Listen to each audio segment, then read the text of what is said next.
Good news para sa mga grade 12 graduating students ng senior high dahil naglabas na po ng statement ang DOST para sa scholarship. Sa video na ito, pag-uusapan natin paano nga ba mag-apply sa DOST SEI Undergraduate Scholarship for graduating students ng grade 12. At ito ay ma-apply natin through online. So pakinggan nyo at subaybayan nyo kung ano ba ang mga detalye sa content ko na ito. Dahil dito, pag-uusapan natin ang qualifications at saka mga benefits na makuha nyo kapag makapasa kayo dito sa DOST Scholarship. At saka kung ano yung mga dapat mong gawin sa pagpasa at kung kailan ba ang last submission or kailan ba magsimula ng ang application ng DOST Scholar. At kung kailan din ang examination. So, but bago yan, magpapakilala muna ako. Ako po si Ruel Mendoza Tanyo. Kung ikaw ay bago pa lang sa aking YouTube channel, huwag kakalimutan na i-like ang video na ito. Mag-comment ka if nakuha mo ang punto ng video kong ito. At kung may kakilala ka na grade 12 graduating student, i-share mo na itong video sa kanila. At kung may katanungan ka pa na related sa ating content ngayon, don't forget na i-comment dyan sa baba. At kung nais mo na tulungan ang channel ko na ito na mag-grow, just help me by just subscribing it. At kung nais mo pa na maging updated sa mga future videos na i-upload ko pa dito sa aking YouTube channel, huwag ka na magdalawang isip na i-bell all mo na.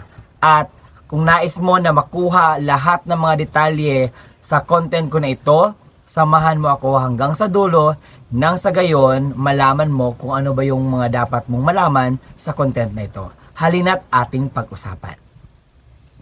Na-click mo ang video na ito dahil gusto mong mag-apply sa DOST SEI na scholarship.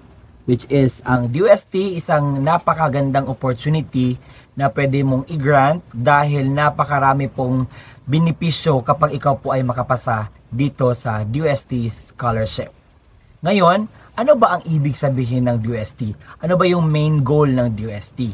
Ang DOST ay isang support sa mga talentadong estudyante na wala pong kakayanan na mapag-aral ang kanilang sarili. Example, if you are a student na high achiever at top notcher sa inyong klase at nais mong i-pursue ang dream course mo, so why not taking this opportunity para naman makuha mo ang inaasam-asam mo na course at you'll be a professional soon.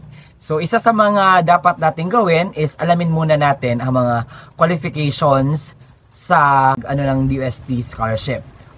Lalong-lalo na sa mga estudyante na magpupursu ng bachelor's degree in science and technology related fields. Ngayon, pag-usapan natin ano ba ang mga qualifications sa pag-apply nito. Unang-una, kinakailangan graduating students ka or grade 12 ka.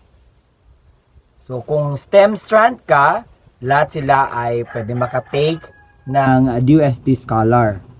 Pero, paano kung hindi ka STEM? Pwede ba na makapag-apply sa DOST Scholar? Or wala kaming chance? Sa mga non-STEM strand, pwede po kayong mag-apply as long as belong po kayo sa top 5 na or top notcher kayo sa inyong klase.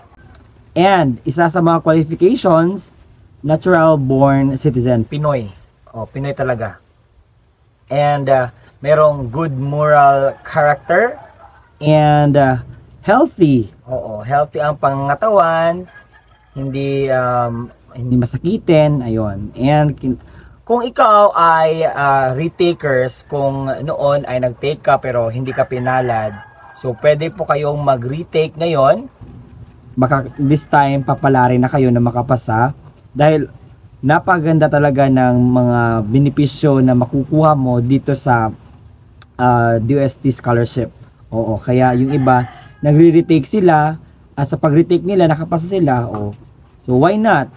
Kaya ang gagawin natin is try until we succeed.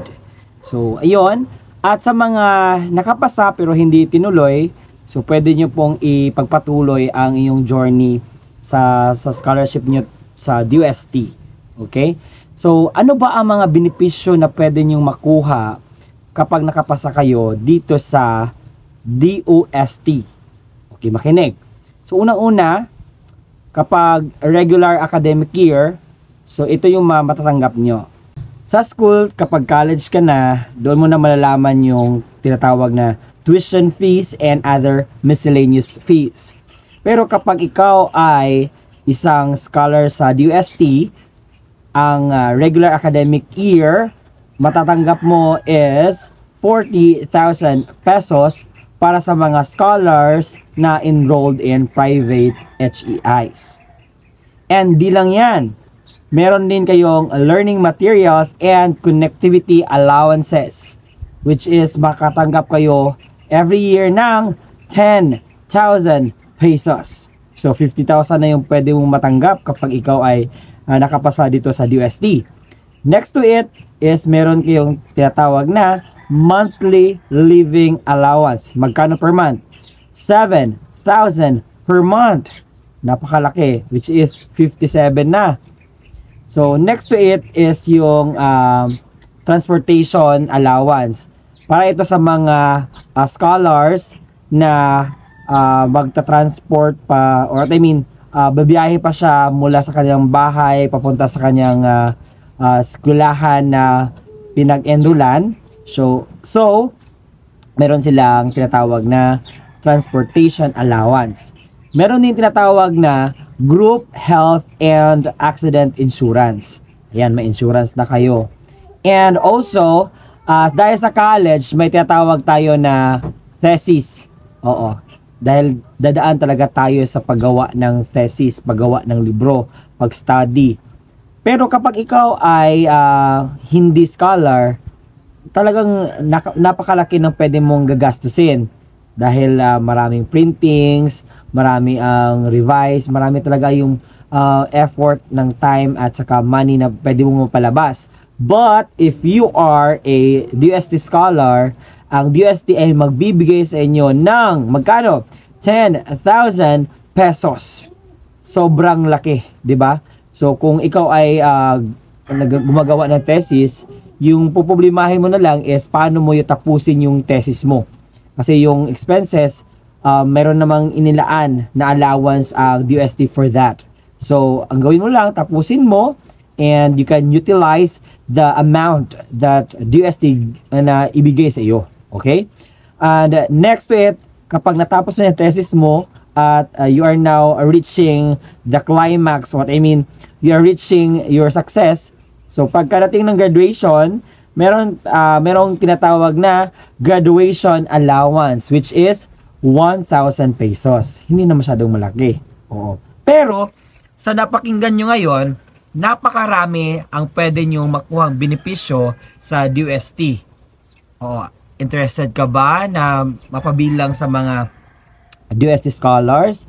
Actually, may mga classmates ako dati na DOST scholars, and pagkatapos silang makapag-aral, nagtrabaho sila agad, nag-return service sila kaagad, and I'm very happy na marami silang mga benepisyo na nakuha sa DOST, and isa kami sa mga nabigyan ng ayuda dahil that time, ang nangyayari kasi tuwing nakatanggap sila is manlilibre sila sa amin, which is a great opportunity talaga.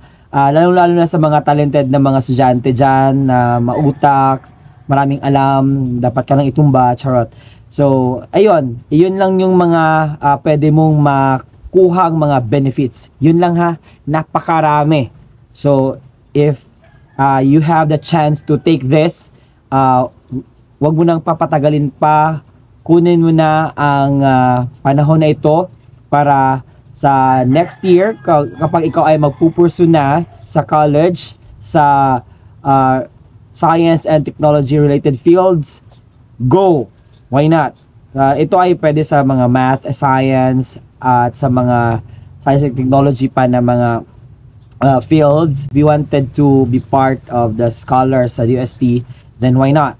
So ngayon, pag-uusapan natin ang summer class. Kasi sa ibang schools, may tinatawag tayo na summer class. Okay.